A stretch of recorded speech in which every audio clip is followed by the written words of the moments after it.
I was standing in the Kingdom Hall parking lot at 9:47 p.m. on a Tuesday night when everything I had believed for 35 years shattered in less time than it takes to boil an egg. Brother Kenneth, a man I had known since he was baptized at 17, a man who had served as an elder for 12 years, looked me straight in the eyes and said something that made my hands go numb. The fluorescent lights from the hall cast long shadows across his face, and in that moment, I saw something I had never noticed before, the hollow exhaustion of someone who had been lying for so long he had forgotten what truth felt like. I had just finished helping clean up after the midweek meeting, pushing chairs back into their perfect rows, emptying trash bins, making sure every songbook was aligned on the shelves.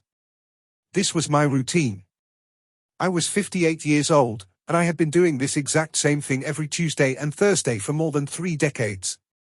My wife was already in the car, waiting, probably reading the latest Watchtower on her tablet. Our daughter had stopped coming to meetings 2 years ago, and we weren't allowed to talk about it. Kenneth had pulled me aside as I was heading to the parking lot. He said he needed to tell me something before he left, before he disappeared. I didn't understand what he meant by disappear until he started talking. His voice was low, urgent, the kind of voice you use when you're terrified and relieved at the same time. What he told me in those 5 minutes changed the trajectory of my entire existence. It wasn't just information. It was a key that unlocked every door I had been taught never to open. Every question I had pushed down. Every doubt I had labeled as Satan's whisper. By the time he finished talking, I knew I would never walk back into that Kingdom Hall again. Not as a believer. Not as the man I had been for 35 years. My name is Walter, and I need to tell you this story because somewhere out there, someone is sitting in a Kingdom Hall right now, feeling the same gnawing discomfort I felt for years but couldn't name. They are wondering if they are crazy for questioning. They are terrified that asking one simple question will cost them everyone they love. I'm here to tell you that you're not crazy, and you're not alone. Before I go any further, I want to ask you something. If this story resonates with you, if you've ever felt trapped in a system that promised you paradise but delivered isolation, please hit that subscribe button. Leave a like if you think stories like mine need to be heard. And in the comments, tell me what city you're watching from. I want to know how far this message travels. I want to know that my 3.5 decades of silence ending here, in this moment, means something to someone out there who needs to hear it. I grew up in Perth, Australia. I wasn't born into the organization. I came in as a young man of 23, searching for meaning after my father died in a car accident. The witnesses showed up at my door 6 weeks after the funeral, and they had answers for everything. Why do we suffer? Why do people die? What happens after death? They opened their Bibles and showed me scriptures, and it all seemed so logical, so certain. I was baptized within a year. By 25, I was a ministerial servant. By 31, I was appointed as an elder. I gave talks from the platform. I conducted judicial committees. I counseled married couples. I went out in field service every Saturday morning without fail. I attended every meeting, every assembly, every convention. When the organization said jump, I didn't ask how high. I just jumped. My wife, Patricia, was already in the truth when I met her. We got married at the Kingdom Hall. Our daughter, Simone, was raised in the faith from birth. We were the model family. People looked at us and saw what dedication looked like. What loyalty looked like. What obedience looked like. But obedience has a price. And I have been paying it for 35 years without even realizing the currency was my own mind. That Tuesday night in the parking lot, Kenneth handed me the receipt for everything I had spent. And I finally understood what I had purchased. Let me take you back to the beginning. I remember the exact moment I decided to become a Jehovah's Witness. It was a Saturday afternoon in March 1989, and I was sitting in my cramped studio apartment in Fremantle, staring at a photograph of my father. He had been dead for 2 months, and I still couldn't process the fact that he was gone. Just gone. One moment he was alive, laughing at something on the television, and the next moment a drunk driver had erased him from existence. The witnesses who came to my door were named Brother Lucas and Sister Fiona. They weren't pushy. They didn't shove literature in my face. Lucas simply asked me if I had ever wondered why God allows suffering. I told him I was wondering that exact thing every single day. He opened his Bible to Revelation 21 verse 4 and read about how God would wipe away every tear, how death would be no more. Something in my chest cracked open when I heard those words. I started studying with Lucas twice a week. We'd sit at my kitchen table and he'd walk me through the Paradise book, showing me pictures of people living forever on a perfect earth, petting lions, building houses, never getting sick or old. It seemed too good to be true, but Lucas had an answer for every single question. He showed me scriptures about the last days, about false religion, about how only Jehovah's organization had the truth. He showed me the chart about 1914 and how Jesus had begun ruling invisibly in heaven. It all fit together like a puzzle. Within 6 months, I had stopped celebrating Christmas. I threw away my birthday cards. I told my mother I couldn't come to her holiday dinners anymore because they were rooted in pagan traditions. She cried. She said I was being brainwashed. I told her she was being influenced by Satan's world and that one day she would see the truth. I genuinely believed I was saving her life by refusing to participate in worldly celebrations. I got baptized at a circuit assembly in October 1989. I was 23 years old, and I waded into that inflatable pool wearing a white shirt and dark pants, and when I came up out of the water, I felt reborn. I felt like I had finally found my purpose. The entire congregation applauded. Patricia was there, watching from the audience. We had been talking after meetings for a few weeks, and I knew I was going to marry her. The next 10 years were a blur of activity. I pioneered for 2 years, going door to door 60 hours every month. I learned how to overcome objections, how to place magazines, how to start Bible studies. I became skilled at reading people, at finding their vulnerabilities, at offering them hope wrapped in Watchtower literature. I genuinely believed I was saving lives. Every door I knocked on was a potential life saved from destruction at Armageddon. Patricia and I got married in 1991. The wedding was at the Kingdom Hall, and we invited only witnesses. My mother came, but she looked uncomfortable the entire time. She didn't understand why there was no toast, no dancing, no celebration beyond a few sandwiches in the basement. She asked me why I was throwing away my life. I told her I had found the truth, and she was living in darkness. When Simone was born in 1994, I held her in the hospital and made a promise that I would raise her in the truth, that I would protect her from this wicked world, that she would never celebrate a birthday or Christmas, that she would be taught to put Jehovah first in everything. I kept that promise. Maybe too well. By 1996, I was appointed as a ministerial servant. I was handling the sound system, managing the literature counter, helping with the accounts. I was being groomed for eldership, and I wanted it desperately. Being an elder meant you were trusted. It meant you were spiritual. It meant you had access to the back room where the real decisions were made. I studied the elder's manual that circulated secretly among brothers who were preparing for appointment. I learned about judicial committees, about the two-witness rule, about how to handle cases of porneia and apostasy. I learned that elders were instructed to call the branch legal department before contacting police in cases of child abuse.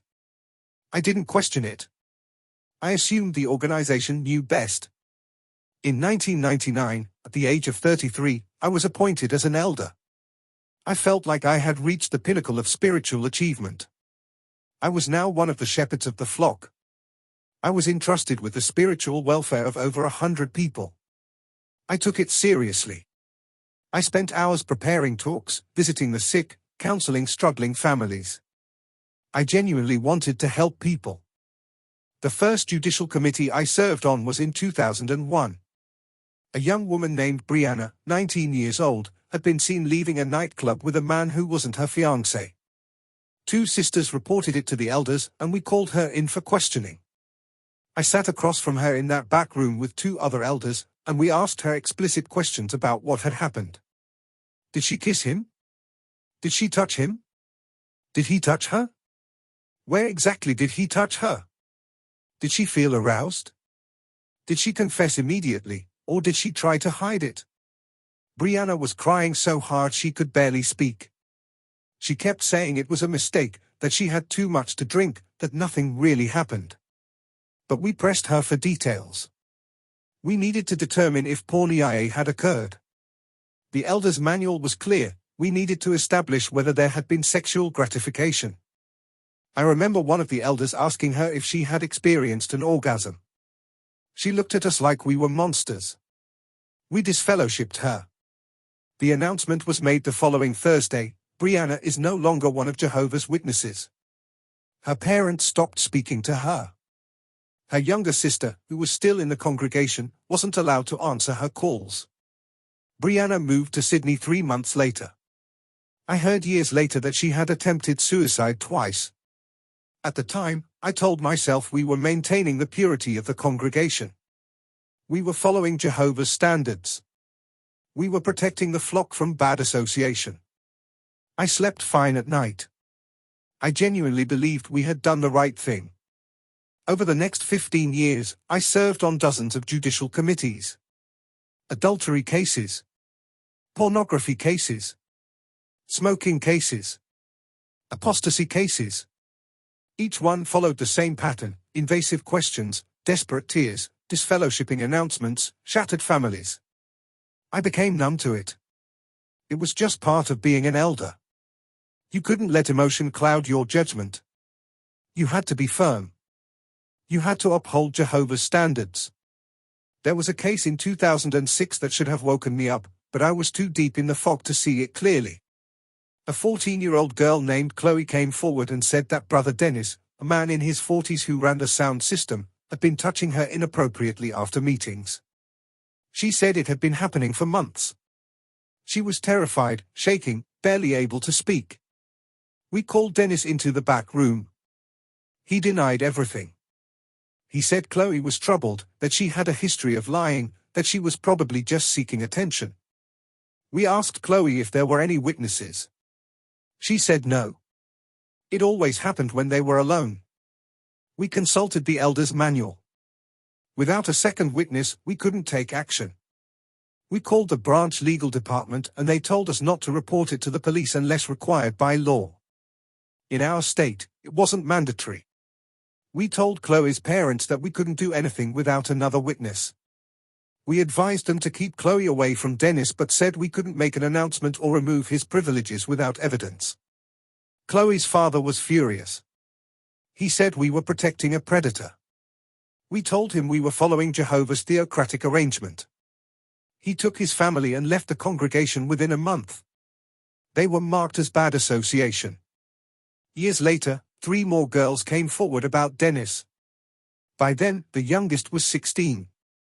We finally had enough to disfellowship him. But the damage was done. How many years had we let him continue? How many girls had we failed to protect because we followed a rule that prioritized organizational reputation over child safety? I pushed those thoughts down. I told myself the organization knew best.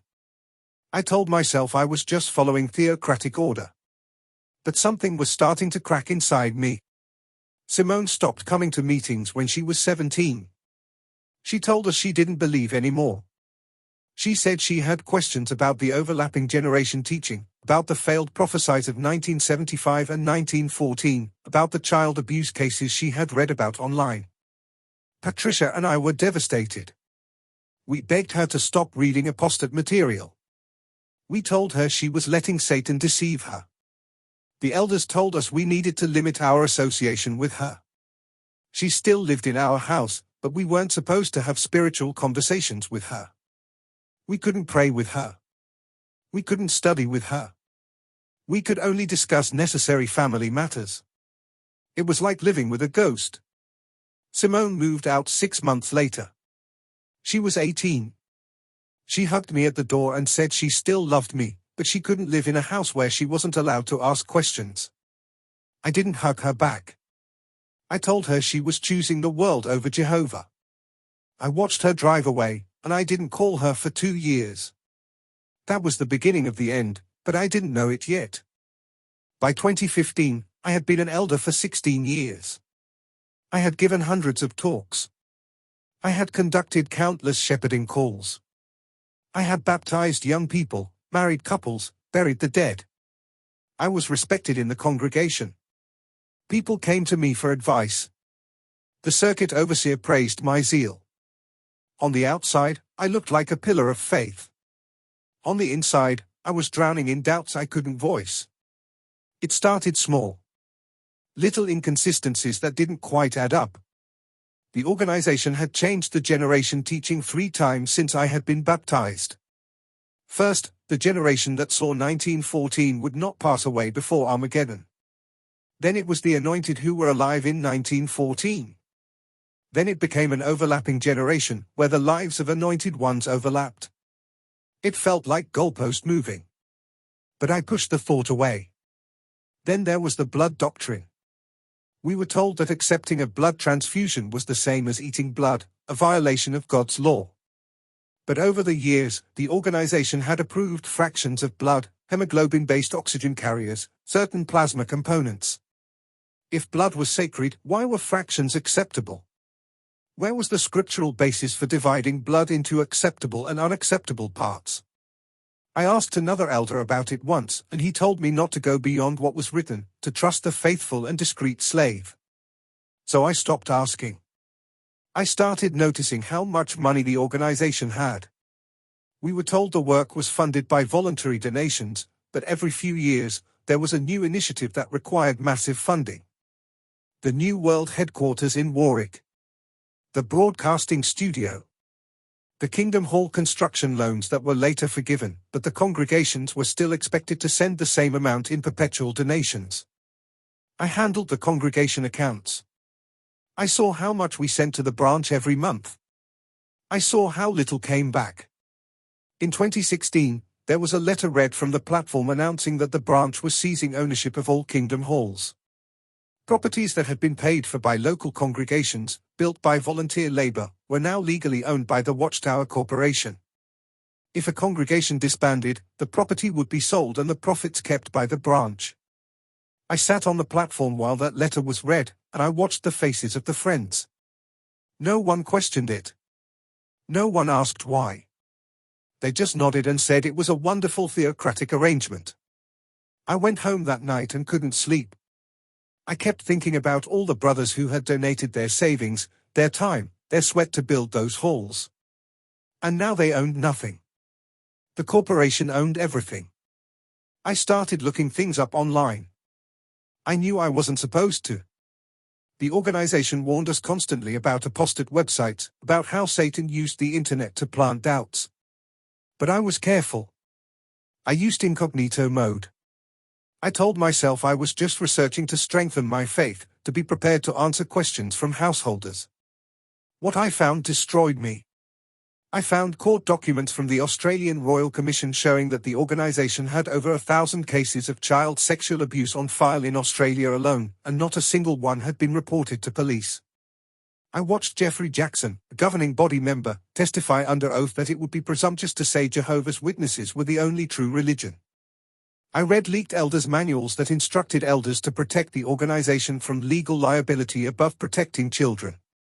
I found the United Nations scandal, where the Watchtower had been a registered NGO with the UN for 10 years, despite condemning the UN as the scarlet-colored wild beast of Revelation. I found failed prophecy after failed prophecy, 1914, 1925, 1975. I found quotes from old Watchtower magazines saying organ transplants were cannibalism, that vaccinations were a violation of God's law, that the generation of 1914 would absolutely not pass away. I found testimonies from former Bethelites who described the lavish lifestyle of governing body members, the expensive watches, the private apartments, the first-class travel. I found financial records showing the organization had billions in real estate assets while telling publishers to simplify their lives and not pursue higher education or financial security. Every single thing I found was documented. Court records. Government inquiries. The organization's own publications. This wasn't apostate lies. This was evidence. I stopped sleeping.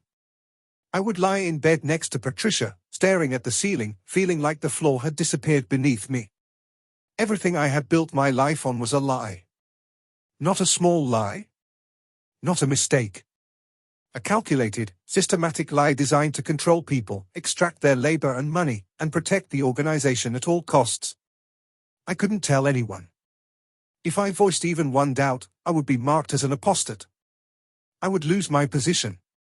I would lose my friends. I would lose Patricia. I had already lost Simone. I couldn't lose everything. So I kept going to meetings. I kept giving talks. I kept sitting in on judicial committees. I kept pretending. But I was dying inside. The Tuesday night that changed everything started like any other. It was September 2024.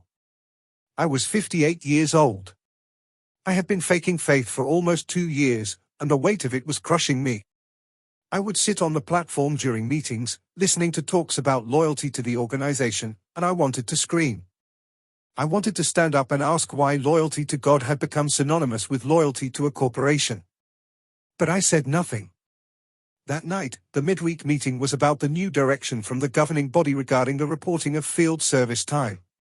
They had announced that publishers no longer needed to report hours, just check a box saying they had participated in the ministry. The change was presented as a loving provision, a way to reduce burdens.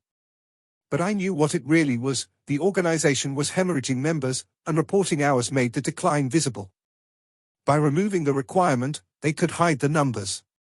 After the meeting, I stayed behind to help clean up like I always did. I was in the literature room, reorganizing magazines, when Kenneth walked in. He looked terrible. His eyes were red, his face pale. He closed the door behind him. He said he needed to tell me something before he left.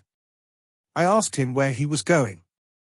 He said he was moving to Brisbane, getting away from everyone who knew him, starting over. He said he couldn't do this anymore. I asked him what he meant. He took a breath and said he had served on a judicial committee 3 months ago. A 16-year-old girl had come forward, saying she had been raped by her stepfather, a ministerial servant. She was traumatized, barely able to speak.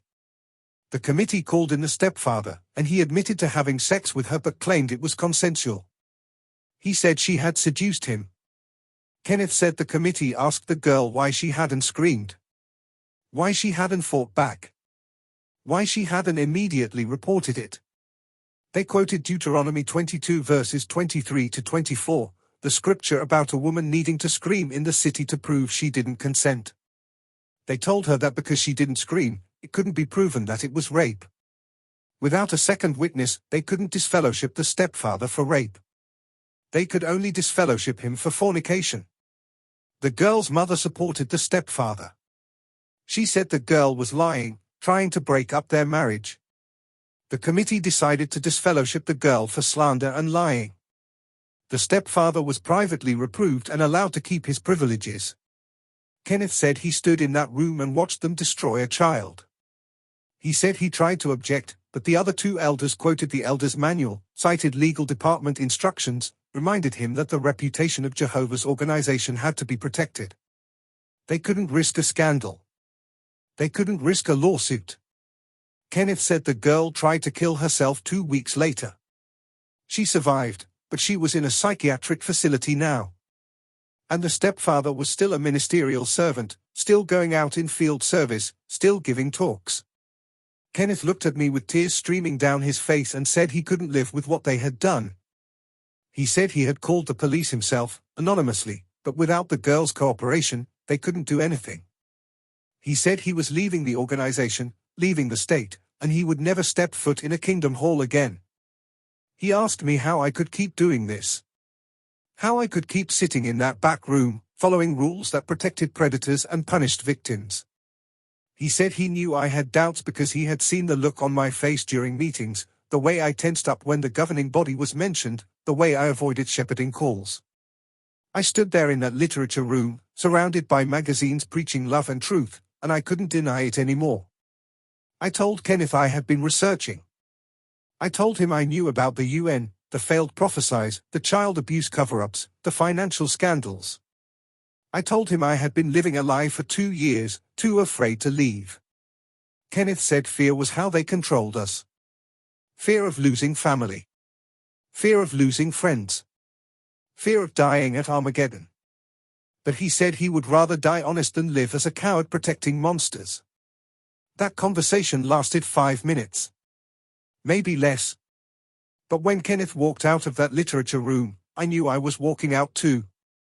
I went home that night and told Patricia I couldn't do this anymore. I told her I had been researching, that I had found things that proved the organization was lying to us. She looked at me like I had just told her I was dying. She said I was being influenced by apostates, that Satan was using my doubts to destroy our family. She begged me not to throw away my salvation. I told her I couldn't unsee what I had seen.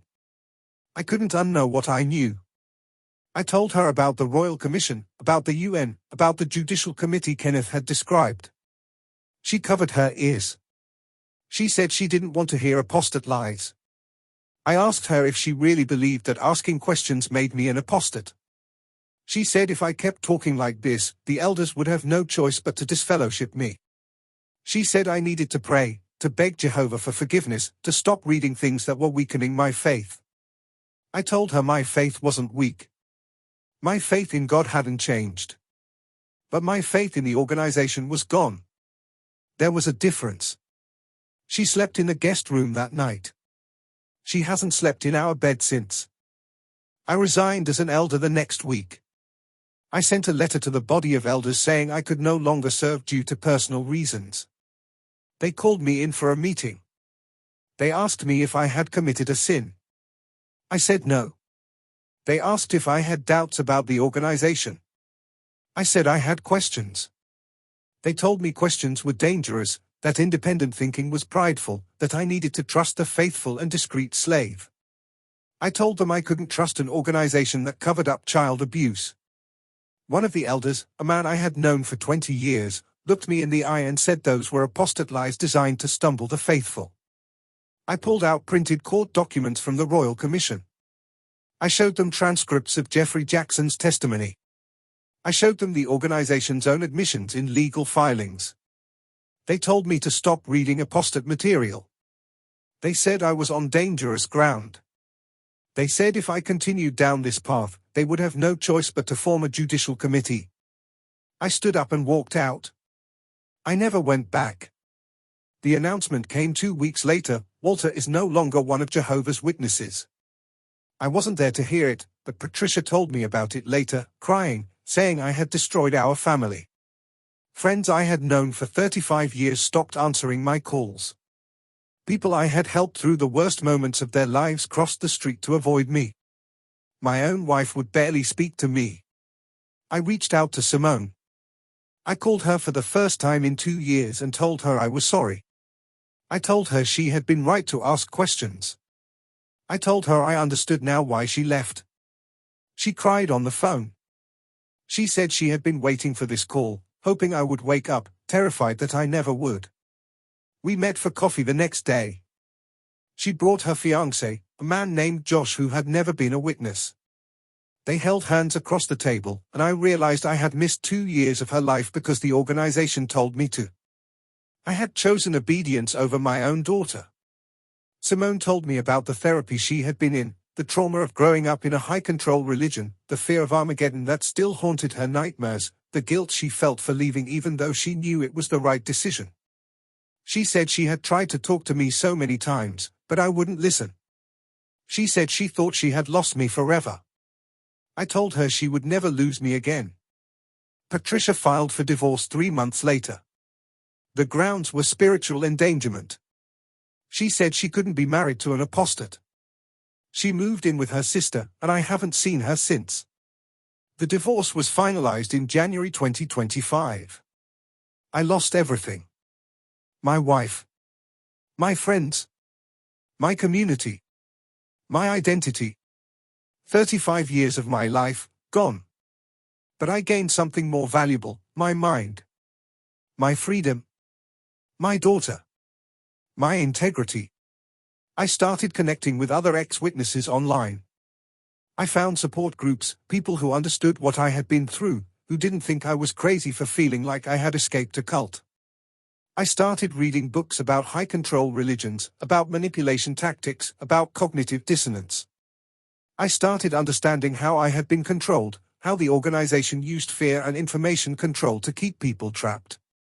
I found a therapist who specialized in religious trauma. I started working through the damage, the guilt, the shame, the fear that maybe I was wrong and Armageddon really was coming and I had thrown away my salvation. It took months before I could say with certainty that I didn't believe anymore, that I wasn't going to be destroyed, that I was going to be okay. I'm 58 years old. I spent 35 years in the organization. I don't have a retirement fund because I was told not to pursue financial security. I don't have a college degree because higher education was discouraged. I don't have lifelong friends because they all abandoned me when I left. I'm starting over from almost nothing. But I'm free. And freedom is worth everything I lost. Kenneth and I still talk. He's in Brisbane, working as a carpenter, rebuilding his life. He told me that girl from the Judicial Committee survived. She's out of the psychiatric facility, living with relatives in another state, getting therapy. She'll carry those scars forever, but she's alive. The stepfather is still a ministerial servant. Still going door to door. Still trusted with the spiritual welfare of the congregation. The organization protected him. They always protect themselves. That's what I learned in 35 years. The organization will always choose its reputation over people. It will always choose control over truth. It will always choose power over love. And I refuse to be part of that anymore. I'm telling you this story because I know there are people sitting in kingdom halls right now who feel the same doubts I felt. Who see the same inconsistencies. Who ask the same questions and get told to stop thinking, to trust the organization, to wait on Jehovah. I'm telling you that it's okay to think. It's okay to question. It's okay to research. Truth doesn't fear investigation. Only lies do. If you're a Jehovah's Witness watching this, I'm not trying to stumble you. I'm not trying to destroy your faith in God. I'm trying to show you that the organization is not the same thing as God. You can believe in God without believing in the Watchtower. You can have faith without giving up your mind. And if you're an ex-witness like me, struggling with the aftermath, feeling alone, feeling guilty, feeling scared, you're not alone. There are thousands of us who made it out. We lost everything and survived. We rebuilt. We healed. You will too. That 5-minute conversation with Kenneth in the Kingdom Hall parking lot ended 35 years of my life as a Jehovah's Witness. It was the most painful and the most liberating moment I've ever experienced. I walked away from everything I knew, and I would do it again in a heartbeat. Because a life built on truth, even a difficult truth, is better than a life built on a comfortable lie.